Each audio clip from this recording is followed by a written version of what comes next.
Investors have had a pretty good run over the past few years, with record low interest rates making equities even more attractive and strong corporate profits making the case even stronger. But with the Fed easing off of quantitative easing and some signs that oil prices may be bottoming out, just what does the future hold as you make those investment decisions? Well, Nick Besh says it's a good time to take stock of one's positions in stocks and bonds, for that matter. He's Senior Vice President and Investment Director with PNC Wealth Management, which is, of course, a sponsor of our region's business. Welcome. Good to see you. Thank you very much. Glad to be here. Yeah, well, these are interesting times. It has been a great run. The Dow near record levels. Interest rates really, really low. So why is it a good time to take stock, given how good it all seems to be right now? Sure. I think thing to really focus on is the valuation of the markets. Like, we would look at the S&P 500 and, as you mentioned, all-time high, record closes, but that really doesn't tell the true story of the valuation of the market. You have to look at what are the earnings behind the market, and of course you have to look at the volatility in the markets as well. We can go back to 2011 and see really that was the last time we had a correction in the market. And if you remember back in 2011, that's where we had the debt ceiling crisis, and the U.S. Treasury was downgraded, and we had a move of about negative 18% in the S&P 500. It did rebound that year to a small gain of about 2%, but as you said, we've had some great years since then. 2012 was 16, 2013 surely on investors' minds of about 32%, and then last year was a very good year of 13.5%. But how you get to those numbers really is the earnings.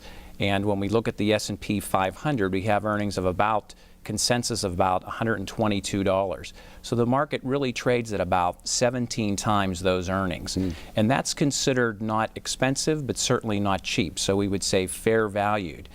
So really looking forward, we need to get either higher levels of earnings, or investors would be willing to pay a higher multiple for the same earnings. And we don't think that will happen, though. Yeah, so when it said fairly valued, as it would seem to be right now, does it make it more vulnerable to then the little glitches and bumps and responses to bad economic news somewhere in the world? Sure. If you look at historical valuations between 16 and 17 times, we're at that upper range, I think, where investors feel comfortable. So yes, volatility, which has been low the last few years, we would expect to pick up. Now, of course, if we get GDP growth in this country that we think will happen of possibly 3.5% this year, and that corresponds to earnings growth of upwards of 5%, then that same 17 times multiple could propel the market, the S&P 500, to 22 or 2250 this year, and that would mean we have some more room to run. So there still is a little bit of upside, but at the same time you kind of begin to have to look at all your investments, your entire portfolio to manage the risk, I guess. There seems to be a little more risk right now than there was, say, a couple of years ago. That's right. I think any time that the valuation gets stretched, not necessarily the absolute price, you have to worry about those types of pullbacks or corrections.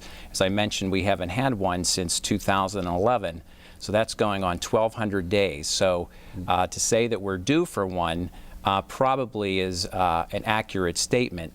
We don't think necessarily that is the case. You'd mentioned low interest rates. That's one of the reasons that keeps investors in the stock market, because relative, you can't really earn as much on bonds these days. Sure, yeah, well, the Fed's probably been giving away money for the last few years. So where does that leave you in terms of thinking about bonds and fixed incomes right now? Sure.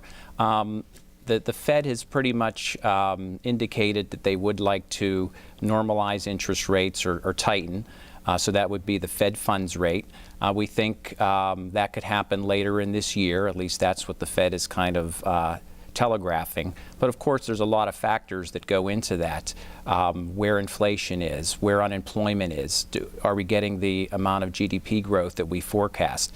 So it's certainly not a certainty that we will get that rise in interest rates. Having said that, it's not just those short-term rates, it's also longer-term rates. So you look at the 10-year Treasury, and that has moved around while short-term rates have really stayed constant. We ended the year, last year, 2014, with a 10-year Treasury of about 2.15, which is a historic low. Since then, there's been a lot of volatility. We've seen the dollar really strengthen. We've seen, of course, oil prices fall. And that 10-year Treasury had fallen to about 1.67 earlier this month, and now we're back to about that same range of 215. So that's a lot of volatility in interest rates.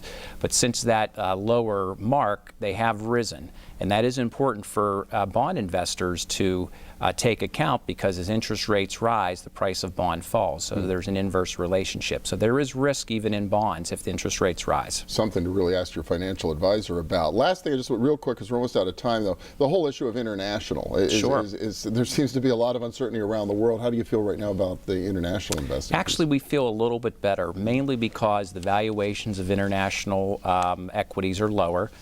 We do see some strengthening in those economies, certainly not to the levels of the U.S., but getting a little bit better. And just on a valuation basis and looking at where the returns have been, the returns of international stocks were actually negative in 2014, down about 4.5% relative to 13.5% here in the U.S. So there's probably a good opportunity to at least start adding to those positions. All right, a lot to think about. As always, Nick Certainly. Besh from PNC Wealth Management. Thank you so much. Thank you. Appreciate it. Thanks for having me. And we'll be back in a minute with a regional website devoted to fitness. Stay with us.